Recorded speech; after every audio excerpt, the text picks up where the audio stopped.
Assalamualaikum warahmatullahi wabarakatuh. Mohon izin Ibu dan Bapak Guru untuk menyampaikan praktik baik implementasi 7 jurus BK hebat. Jadi yang saya praktikkan itu hanya 2 saja. Yang pertama adalah jurus 1 itu namanya kenali potensi, dan jurus 2 adalah kelola emosi. Ini adalah untuk tugas OCR. Kemarin saya ke Solo. Bapak Ibu yang saya hormati, jurus 1 kenali potensi. Potensi adalah kemampuan yang memiliki kemungkinan untuk dikembangkan atau kekuatan, kesanggupan, atau daya. Ini mengacu pada potensi yang belum dimaksimalkan dan dapat ditingkatkan lebih lanjut. Ibu Bapak yang saya hormati, mengapa kita ini perlu mengenali potensi peserta didik kita atau murid kita? Yang pertama adalah untuk memahami karakter dan potensi murid-murid kita. Kemudian yang kedua untuk menyusun strategi pembelajaran yang sesuai dengan karakter dan potensi murid-murid kita. Kemudian yang ketiga adalah untuk mendorong murid agar berkembang lebih optimal. Kemudian kemarin saya sudah mencoba untuk tes gaya belajar. Jadi yang saya praktekkan adalah dengan tes gaya belajar menggunakan akun Aku Pintar. Ini di sana juga banyak sekali tes-tes potensi siswa. Bisa dicoba melalui alamat atau link-link tersebut. Sampai dengan ini tes sekolah lanjutan bagi peserta didik yang kelas 9. Ini juga penting untuk menentukan sekolah lanjutan yang sesuai dengan potensi mereka. Saya hanya mencoba yang tes gaya belajar Bapak Ibu. Kemudian hasilnya pada kelas 7C itu terdapat 4 anak dengan gaya belajar visual, 15 anak auditorial, 8 anak kinestetik. Ada 2 anak yang campuran visual kinestetik dan 1 anak auditorial kinestetik. Dan 2 anak tidak mengikuti asesmen karena tidak masuk sekolah. Kemudian Bapak Ibu, dari hasil asesmen tersebut kemudian ditindaklanjuti dalam bentuk action.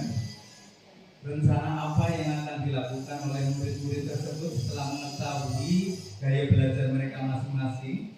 Kemudian setelah diskusi dengan murid-murid tersebut dalam kelompok-kelompok, anak-anak visual, setelah saya jelaskan konsepnya, itu akan mencatat dengan teknik mind map.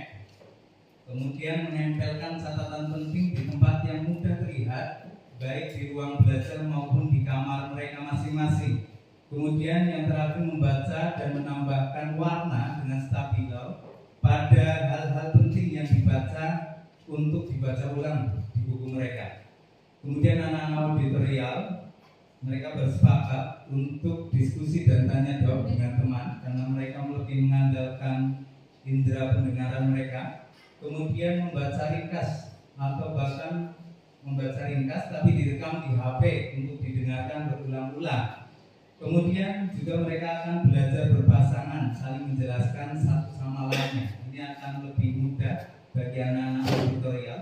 Kemudian yang anak-anak kinestetik itu mereka berencana akan membaca sambil menggerakkan tubuh, bisa berjalan ringan atau memainkan ballpoint, nutup-nutup ballpoint bagus biasanya. Kemudian mengoptimalkan diri pada mata pelajaran yang praktik, biasanya kayak informatika, IPA, TJOK, dan mata pelajaran lain yang ada praktiknya. Kemudian melakukan bukan hanya mendengar atau melihat, jadi langsung praktik. Ini kemarin hasil anak-anak visual untuk catatan dengan menggunakan mind map.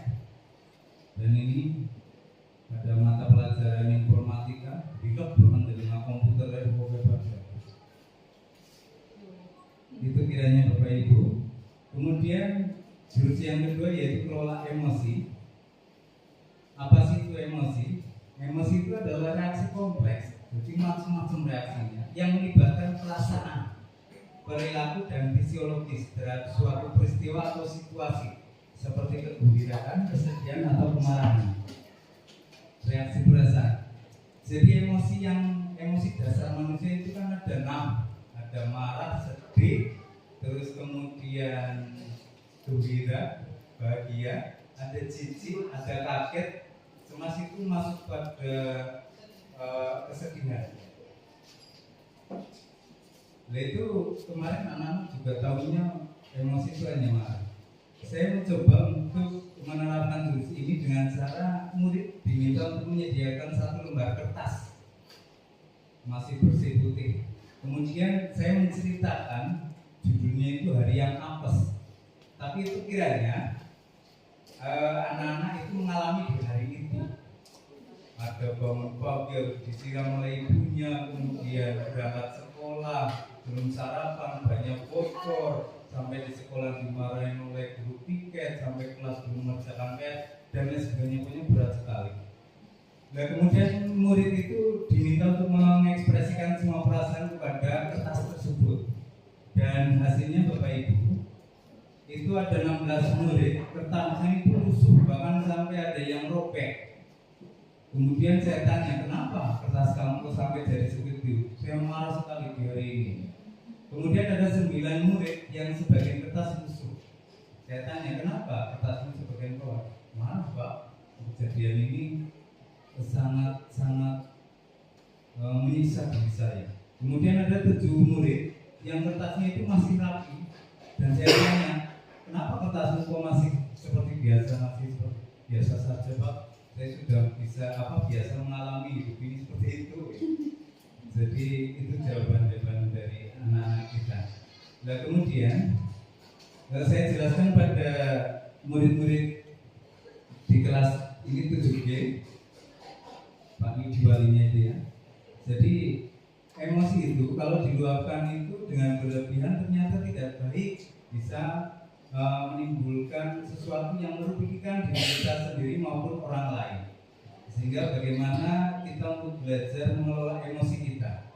Kemudian dari sekian diskusi ada yang pernapasan dan sebagainya, ada yang suruh istighfar, ada yang biasanya itu kalau marah dimarahin orang tua itu malah ngerti-ngerti, ada yang tidur, ada yang jalan-jalan, ada yang dari berdiri terus kemudian duduk bahkan rebahan. Itu kiranya untuk mengelola emosi atau mengendalikan emosi-emosi mereka. Itu yang dialami oleh murid-murid itu.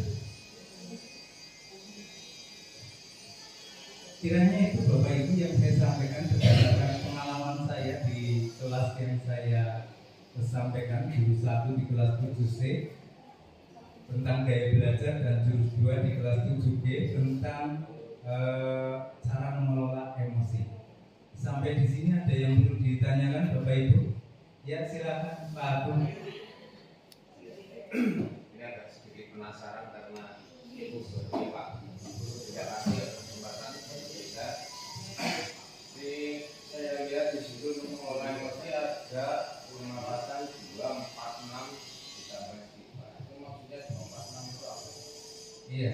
Ini jadi ada sebuah teori di mana ketika kita marah itu ada semacam mengendalikan amarah kita itu dengan pernapasan. Pernapasan 2, 4, 6 itu adalah 2 detik kita menarik nafas lewat hidung kita.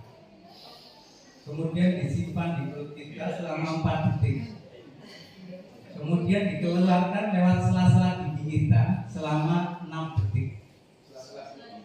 Ya, mandang detik lah, ya itu. Ditambah istighfar, astagfirullahaladzim, ditambah ilmu dada barang boleh bantu.